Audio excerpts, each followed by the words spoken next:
Well, I think I'm going to start now. Good afternoon, everybody. Welcome to the Fire Ecology webinar. My name is Katja Svendsen, and just to let you know, we're going to stop in the middle for question and answer time. And if you've never used Zoom before, there is a chat button. You can send your questions to Stephanie, who is a co-host, and she is going to monitor all, hopefully I don't have technical issues, but she's going to monitor questions also. So thank you for coming. Thank you for joining.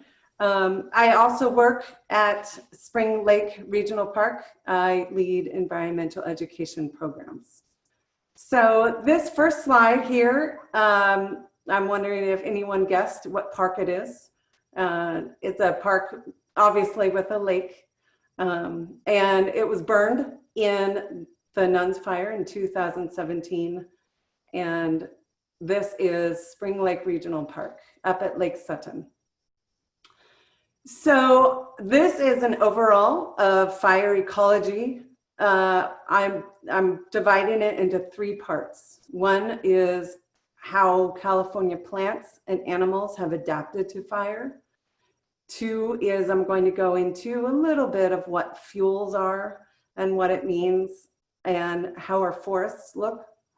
And three, I'm going to go into examples of what California is doing to bring fire back to the land. So, all right, so let's get started. So this first slide is, I wanted to talk about California before settlers came here, talking about the Native Americans, talking about periodic burning on the more predominantly California. And the Native Americans would periodically burn for safety and food and travel. And so these lands in California have become used to and have adapted to periodic burning. This picture, now I'm going to go into a little bit of plants which have adapted to fire. This picture is taken up at Hood Mountain Regional Park, and this is a plant called Indian Warrior. So this is taken 2 years after 2017 wine country fires. This next one is a rare plant, a plant we don't see very often. It is also taken at Hood Mountain Regional Park, and this is called whispering bells. And this is the seeds lay dormant in the seed bank for up to 50 to 100 years. When a fire sweeps through, burns the whole forest down, and then we see these plants reemerge. I'm expecting to not see these plants for very many years, because the forest will grow back up, it will provide shade, and these plants will go back to the seed bank. This picture makes me happy because it was taken 1 month after the Kincade fire at Foothill Regional Park. And this is a beautiful buck. And there was another one behind it. And it shows that even 1 month after a fire, there is ample food and shelter and habitat for these animals. This is called Serotoninous cones, and these cones belong to special plants, and they can only open with fire or intense heat. So we find a lot of these plants at higher elevation, more so at Hood Mountain. We find some on the coast. Oops, I'm sorry. Here is one called knobcone pine, which we see. This one on the left here is the tree, the knobcone pine. And here on the right are burned cones. And what they do is, with intense heat or fire, they will open up the cones, as you can see, and the seeds will disperse. If we don't have fire, these trees will not germinate. Here is another tree which grows up at Hood Mountain called the Sargent Cypress. And again, these are serotoninous cones. And you can see the cones here, the closed cones. They will only open with heat. And this was taken on Hood Mountain. This is a Sargent Cypress, a burned Sargent Cypress tree. And also, I have been up to Hood Mountain recently, and there are little Sargent Cypress plants growing up and little knobcone pine plants growing up, which tells us it's doing its job, it's doing its purpose. So now I'm going to switch gears a little bit to talk about the role of fire and fuels. And so this poster talks about the fire cycle. I call it nature's cleaning service because it does, it cleans out the fire. The forest. I don't know if you've gone walking in any of our regional parks, which were burned, but it's a cleansing renewal. And so a fire, we've all seen fire. It comes along, it burns everything down, and it looks bleak, but then it seems like 2 weeks, 3 weeks afterwards, there's grass, there's little plants growing, animals come back, as we've seen in that picture at Foothill with the buck, and the trees grow up, and they start to become mature, and then another fire, and the cycle goes round and round. So this picture is a picture taken, I believe, in the 1800s, and this is a forest I call a historical stand forest. And this forest was what the Western forest typically looked like in the 1800s. And you can see the trees are far apart. You can see the sunlight hits the forest floor, and there's grass, even grass stands around. And so fire, periodic burning, was done in these forests, and so these forests had time to adapt to the periodic burning. And then something happened. A big fire happened in Idaho and Montana in about the 1900s, and it was called the Big Burn, and it produced the new Forest Service and the government to say, let's suppress every single fire we see. And thus it started on 150 years of forests adapting to no fire. So this next picture is typical of the forests we see today. I want to go in a little bit into what understory is. Understory is the plants you see under the canopy of a forest. The canopy is the upper layer. The canopy is the bottom layer. We also call these fuels. Fuels are what fuel a fire. So I'm going to go into some examples of those. Here we have small fuels. We have grass. We all know what that looks like. And we have leaves. These are the smaller fuels which fuel fire. We also have the bigger fuels, the logs, the stumps, and the bigger trees, which hold more moisture. Here is, if you can't tell by now, one of my favorite regional parks is Hood Mountain. And this is another picture of Hood Mountain coming back after 2 years after the wine country fires. You can see the bays coming back in the background. So definitely it's providing fuel. So, and here's another picture, a comparison picture of Foothill Regional Park after Kincade fire. The one on the left is taken about a month afterwards. You can definitely see the burn scar. And the other one, the one on the right, is taken about 6 months afterwards. So fuel coming back again. So here, I want to stop and allow for if people have any questions. And so I thought it would be a great time if you have any questions. I will also allow at the end if people have questions also. Stephanie? Hey, Katja, right now I'm not seeing any questions in the chat box. Okay, great. You know what I'll do is I'll go into the story of Smokey the Bear. I don't know if any of you, we all know the icon of Smokey the Bear, but this cub right here was a real icon. And this cub was in the 1950s, a crew member saw this cub after a fire in New Mexico. And as you can see, the paws and the hind legs were burned. And so they took it down, a ranger and his family took care of it and dubbed it Smokey. So, all right, so now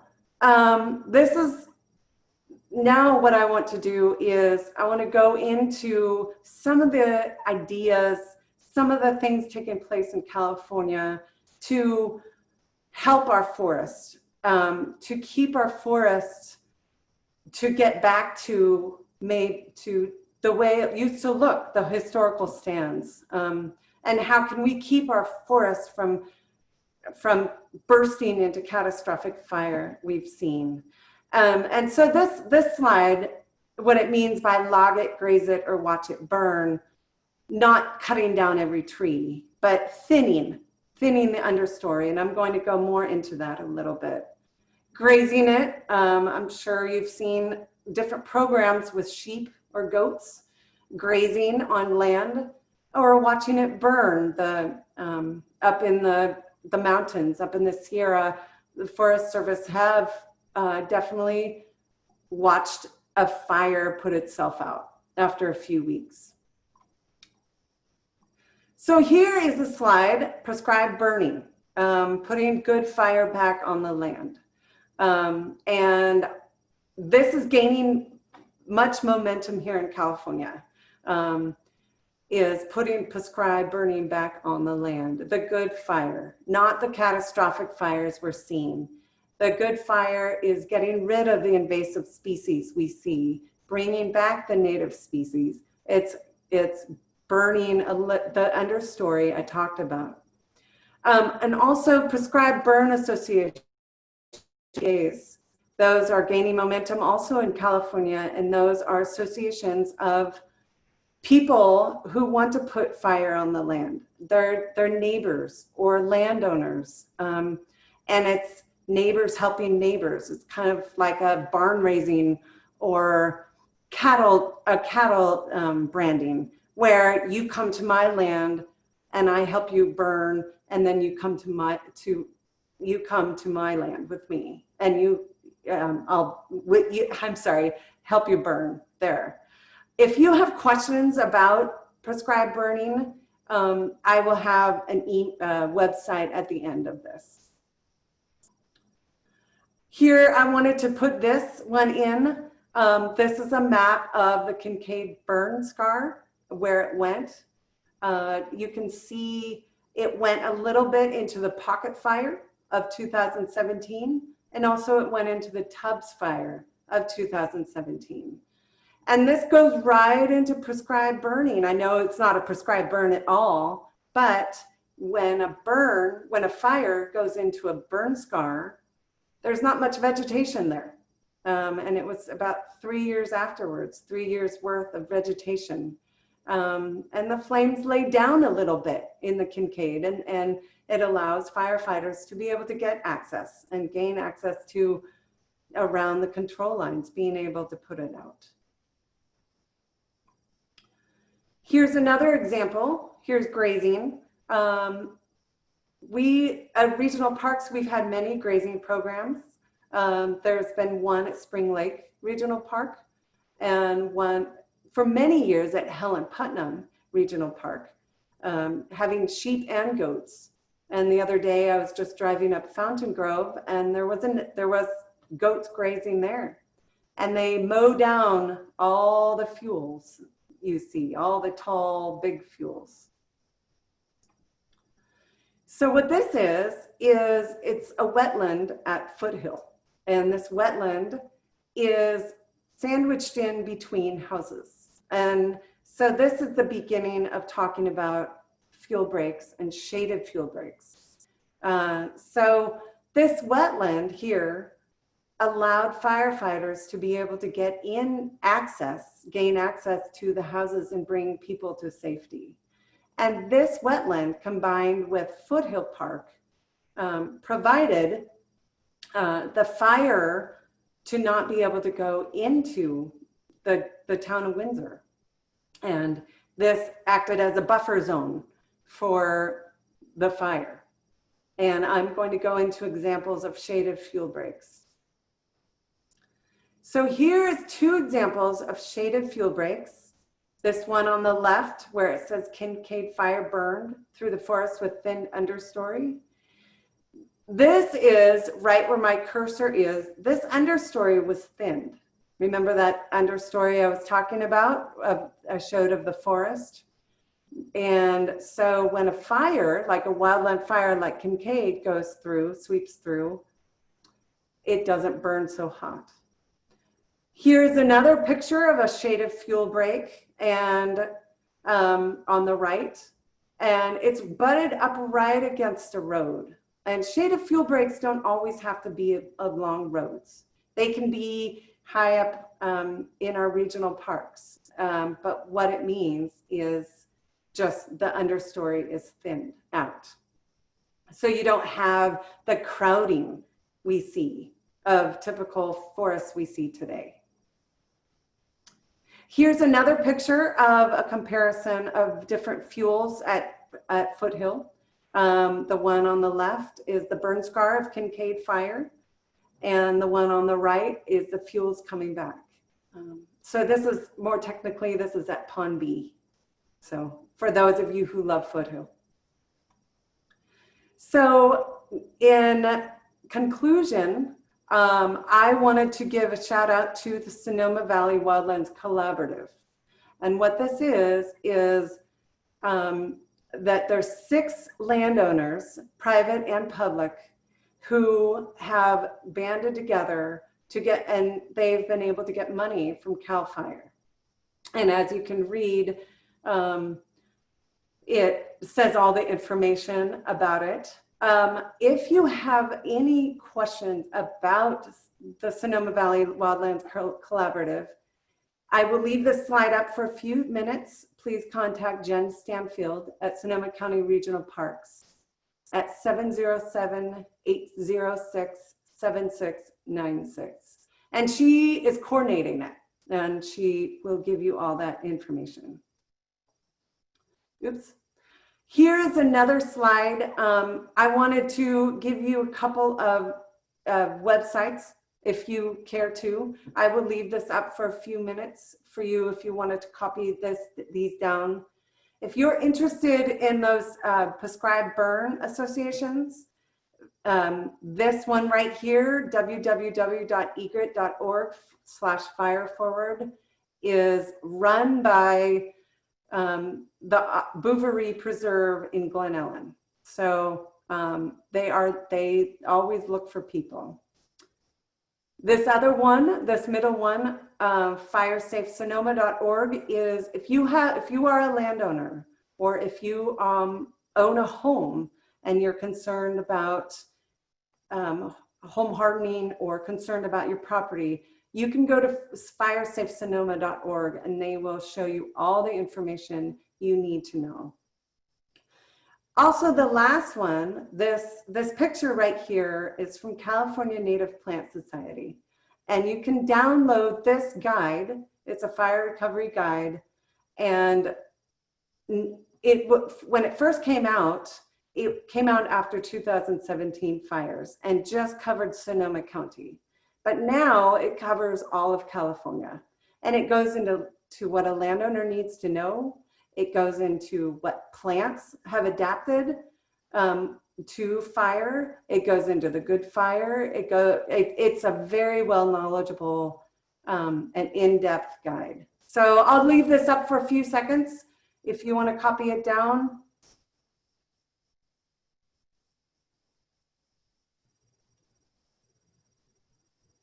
All right. And this last slide is if you enjoyed this program, if you enjoy other programs through Sonoma County Parks, please look up the Parks Foundation. And also, if you have any other questions, please feel free to ask in your chat box, and Stephanie will ask them to me. Hey, Katja, so we do have 2 questions. The first is from Mark, who'd like to know if County Parks has a fire fuel reduction plan. I believe they do. They have a fire fuels production plan. And here, let me go back to this. The Sonoma Valley Wildlands Collaborative, that's what they do. So Jen Stanfield would be best to talk to her. And so I'll just leave this up so you can copy this phone number down, but she would be the best one to talk to. So. Great. Thank you. And if there are any other questions out there, this is the time to ask them. Oh, sorry, there's a fly buzzing on my, my video there. Oh, no, that's okay. So. All right. What? Sorry, I was just going to say I'm not seeing any others. Okay. Well, I'll leave this one up too a little bit if people want to copy this down also.